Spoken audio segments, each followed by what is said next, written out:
Hello everyone, welcome to our channel decoding RN. तो जो नॉर्सेट 8 का एग्ज़ाम आने वाला है उसके लिए कई स्टूडेंट्स की क्वेरी थी कि क्या क्या इंपॉर्टेंट टॉपिक हैं जो हमें पढ़ के जाना ही जाना है एग्ज़ाम में।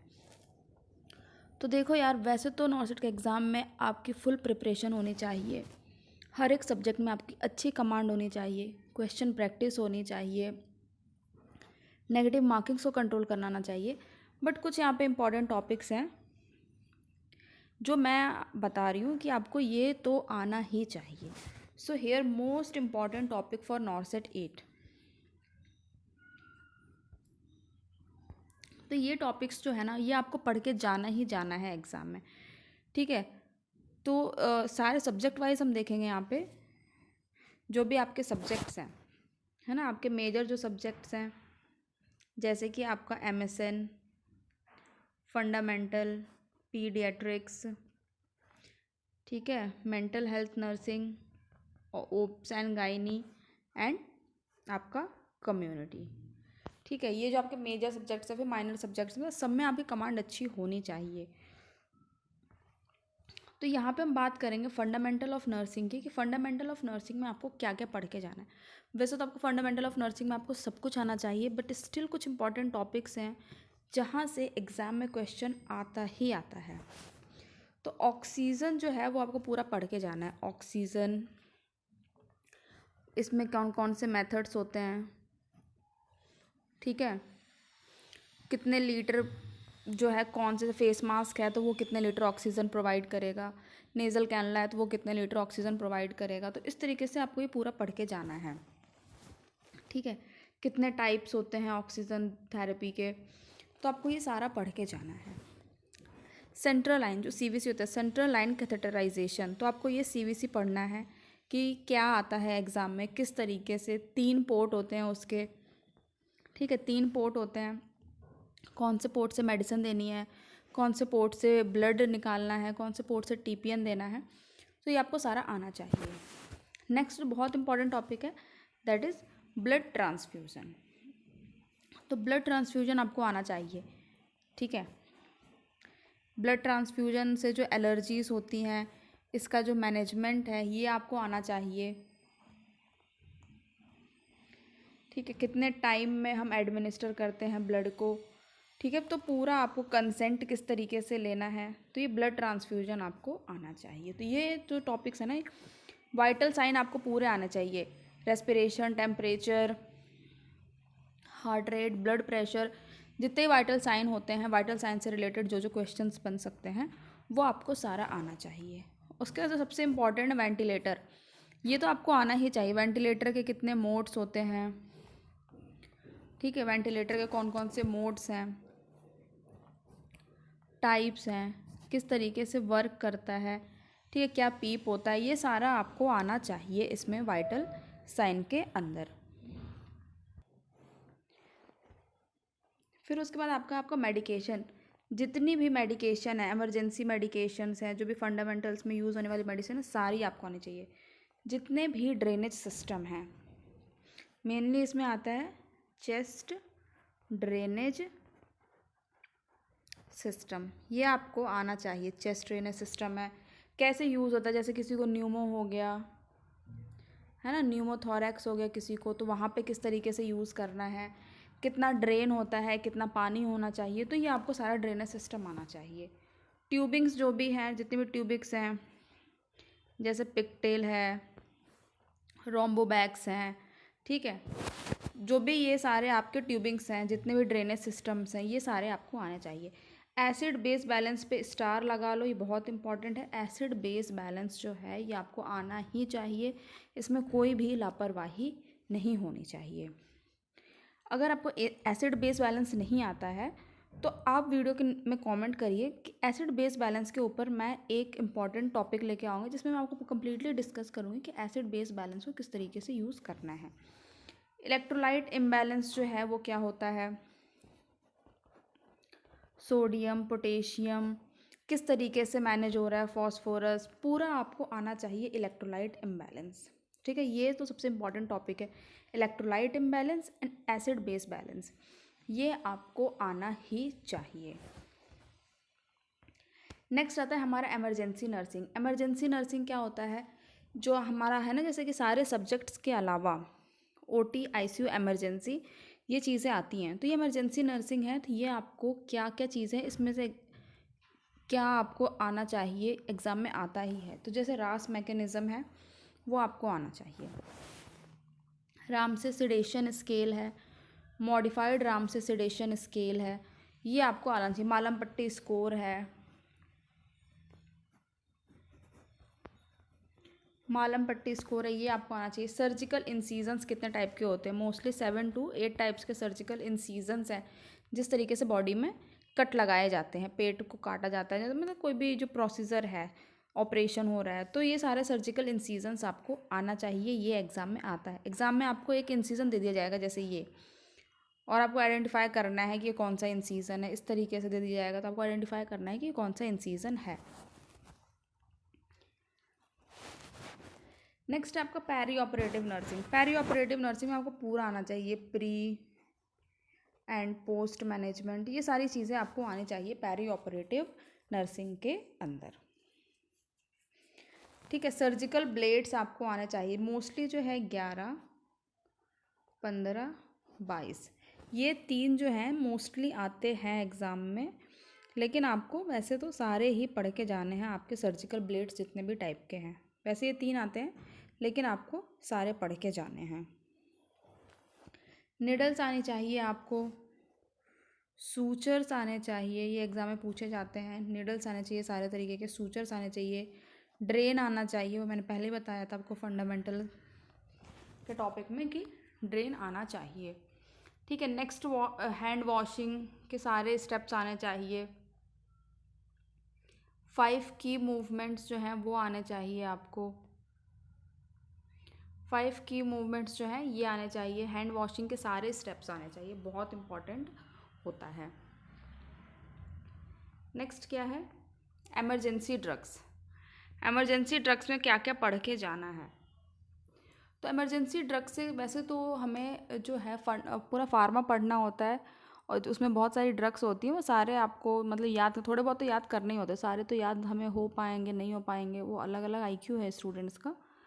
बट कुछ तो आपको जो है वो कम्प्लीटली आना चाहिए, जिसमें से कुछ जो इमरजेंसी है ना, ये तो 100% आना ही चाहिए, चाहे कुछ भी हो जाए। जैसे कि आपको नाइट्रोग्लिसरीन के बारे में पता होना चाहिए, नाइट्रोग्लिसरीन के रूट ऑफ एडमिनिस्ट्रेशंस क्या हैं, क्या क्या साइड इफ़ेक्ट्स हैं, ठीक है, क्या इंडिकेशन है, क्या कॉन्ट्रा इंडिकेशन है, ये सब आपको पता होना चाहिए।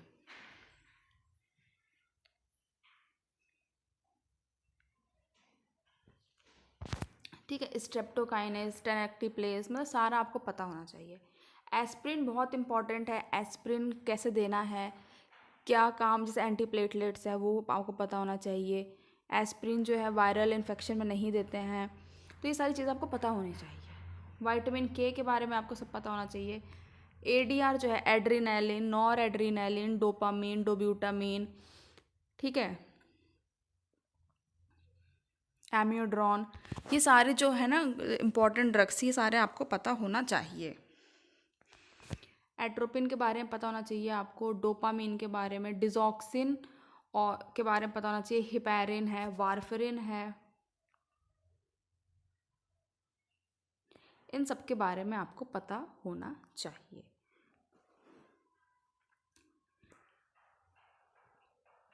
ठीक है, कि हिपैरिन कैसे काम करता है, वारफरिन कैसे काम करता है, ये सारा जो है आपको you have to get idea कि इसको कैसे काम करना है। नेक्स्ट जो आता है आपका ऑप्स एंड गाइनी आता है। ऑप्स एंड गाइनी में किस तरीके क्या क्या आपको पता होना चाहिए। पहले तो जो सबसे पहले स्टार लगा लो दैट इज़ लेबर। लेबर आपको पता ही होना चाहिए, अगर ऑप्स एंड गाइनी है और लेबर नहीं पता है तो फिर कोई पर्पस नहीं है। GDPL स्कोर किस तरीके से निकाला जाता है ये पता होना चाहिए। क्या क्या साइन ऑफ प्रेगनेंसी है, जैसे positive sign, presumptive sign and probable sign. Presumptive,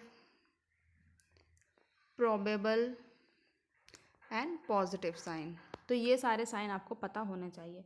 anaemia in pregnancy बहुत इंपॉर्टेंट टॉपिक है, अनीमिया इन प्रेगनेंसी, ये आपको पता होना चाहिए कि अनीमिया है, कितना है ब्लड तो ब्लड ट्रांसफ्यूज़ करने की ज़रूरत है, आयरन फॉलिक एसिड्स खाने की ज़रूरत है। तो anaemia in pregnancy is a very important topic. Antepartum haemorrhage, post partum haemorrhage आपको पता होना चाहिए। कॉर्ड प्रोलैप्स के बारे में पता होना चाहिए, बहुत इंपॉर्टेंट है, किस तरीके से कॉर्ड जो है वो अफेक्ट करता है डिलीवरी में। एपिसियोटॉमी पता होनी चाहिए आपको। Non stress test, contraction stress test पता होना चाहिए। प्रेगनेंसी इंड्यूस हाइपरटेंशन होना चाहिए, ठीक है। और भी चीज़ें जैसे types of placenta, types of cord, ठीक है, placenta and placental abnormality,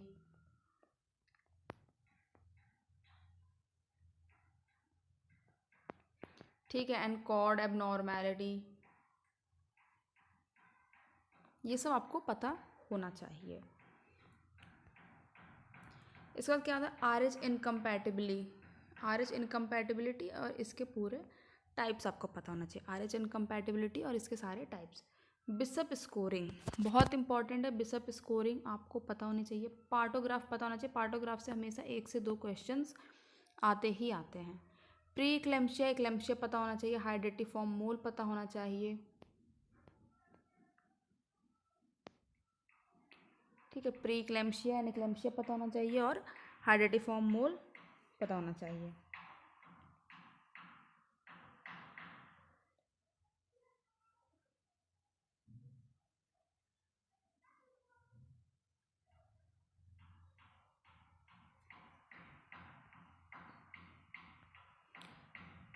next, जितने भी प्रेगनेंसी में यूज़ होने वाले इंस्ट्रूमेंट्स हैं वो सारे आपको पता होना चाहिए। प्रेगनेंसी और जैसे कॉर्ड क्लैम्प है, सीजर्स हैं, ये सारे आपको पता होना चाहिए। कितने तरह के रिट्रैक्टर्स यूज़ होते हैं वो सब पता होना चाहिए।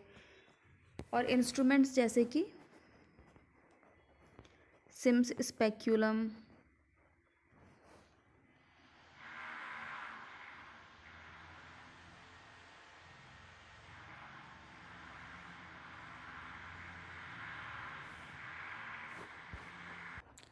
जैसे सिम्स स्पेकुलम है, and other type of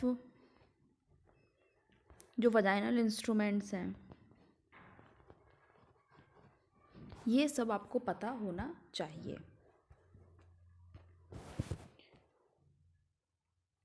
next आता है आपका मेंटल हेल्थ नर्सिंग।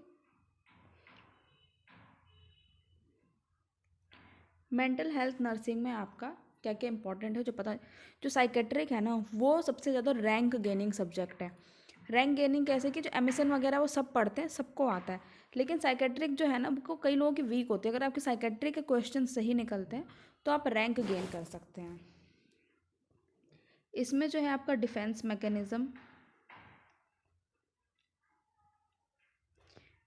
मैकेनिज्म सारे आपको आने चाहिए, ठीक है। एंटी साइकोटिक ड्रग्स जितनी भी हैं,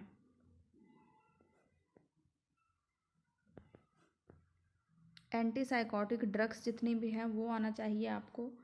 सारे बिहेवियरल थेरेपीज़ आनी चाहिए।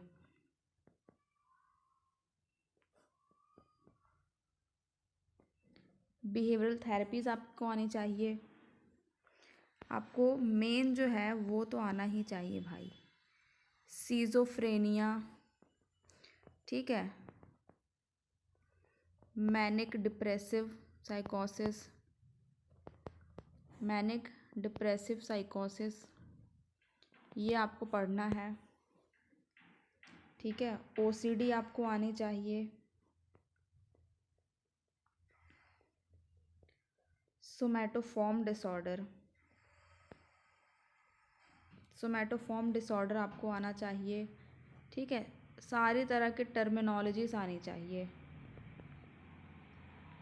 सारी टर्मिनोलॉजीज जो हैं वो आपको आनी, ठीक है। तो ये जो है ये आपके जो मेंटल हेल्थ नर्सिंग है इसमें ये कुछ इंपॉर्टेंट टॉपिक्स आपको आना चाहिए। नेक्स्ट आ जाता है आपका पीडियाट्रिक नर्सिंग।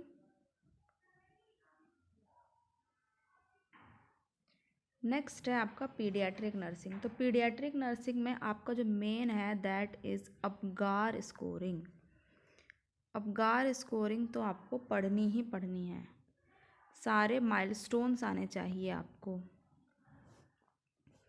ठीक है। जॉन्डिस आना चाहिए, ना, न्यूनेटल जॉन्डिस, तो मैं लिख देती हूँ न्यूनेटल। उसके बाद है क्रोमोसोमल एबनॉर्मेलिटीज़। क्रोमोसोमल एबनॉर्मेलिटीज़ ये आपको आनी चाहिए, ठीक है। जितने भी नियोनेटल केयर है वो आपको आना चाहिए।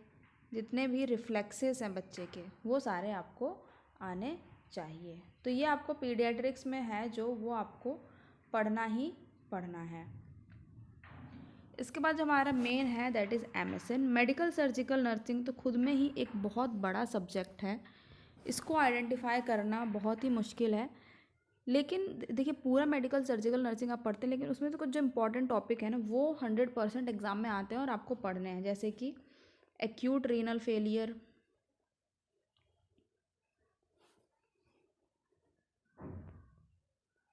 ठीक है, क्रॉनिक रीनल फेलियर,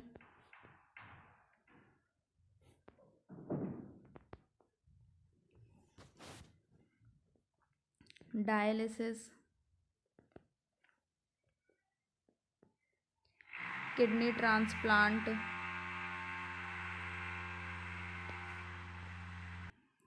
ठीक है, किडनी ट्रांसप्लांट हुआ, यूरिनरी ट्रैक इन्फेक्शन है,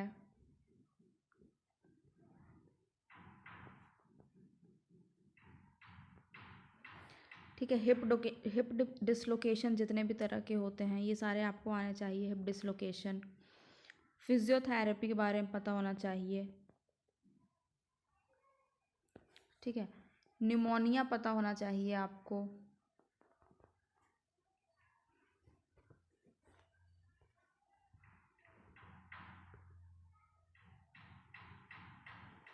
एक इम्पॉर्टेंट दैट इज़ ECG आनी चाहिए आपको देखनी, एक्सरे आना चाहिए, ठीक है। और कार्डियक सिस्टम के जितने इंपॉर्टेंट टॉपिक हैं, कार्डियक सिस्टम आना चाहिए, तो बहुत ही इंपॉर्टेंट टॉपिक है, ठीक है। इसके बाद आपको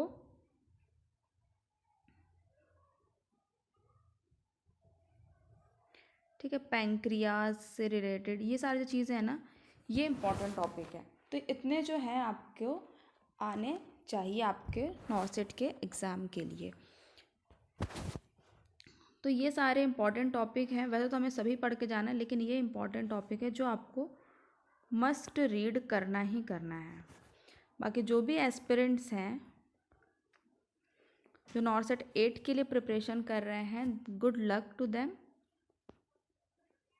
और अगर आपको वीडियो थोड़ी सी पसंद आई, थोड़ी सी भी हेल्पफुल लगे तो प्लीज़ सब्सक्राइब करें चैनल को। Thank you everyone, thank you so much.